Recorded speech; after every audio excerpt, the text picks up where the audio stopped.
Hello, আসসালামু আলাইকুম। কেমন আছেন সবাই? আজকে আপনাদের বানিয়ে দেখাবো খুবই সোজা এবং খুবই স্বাস্থ্যকর একটি সবজি। তাহলে চলুন দেখে নিই কিভাবে বানাতে হয়।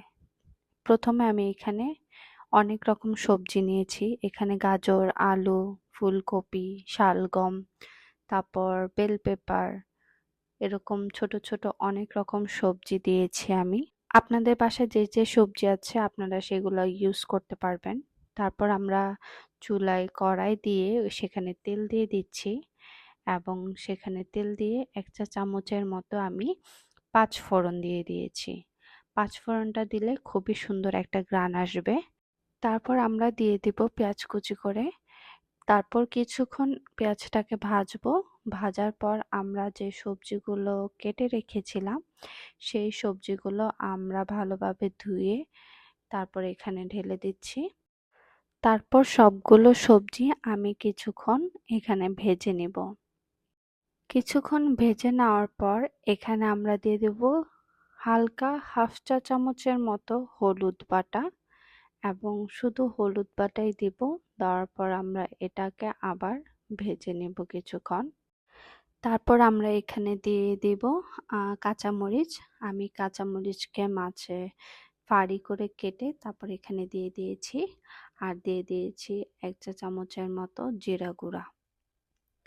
জিরা গুঁড়ো দিয়ে দেওয়ার পর আমরা এখানে দিয়ে দিব পানি। আমরা একটু বেশি করেই পানি দিব এবং পানি দিয়ে আমরা এখানে দিয়ে দিব টমেটো। টমেটো দিয়ে আমরা এই পুরো তরকারিটাকে এবার আমরা ভালো করে সিদ্ধ করে ফেলবো। তরকারিটা সিদ্ধ হওয়ার পর আমরা এখানে আরেকটা কড়াইতে বাগার দেওয়ার জন্য তেল দিয়ে দিব।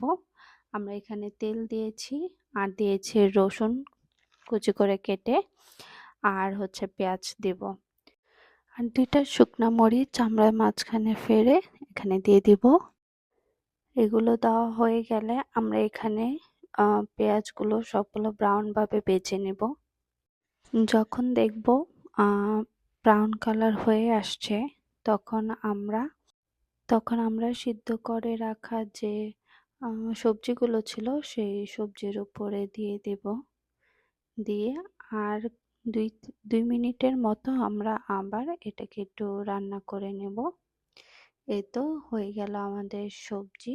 আর এটা ফুললি একটা নিরামিষ রান্না। আর আপনাদের এটা ভাত দিয়ে খেতে বা রুটি দিয়ে খেতেও ভালো লাগবে। বাসায় অবশ্যই ট্রাই করবেন। তো ধন্যবাদ সবাইকে। আজকে এই পর্যন্তই। সবাই ভালো থাকবেন, সুস্থ থাকবেন। আল্লাহ হাফেজ।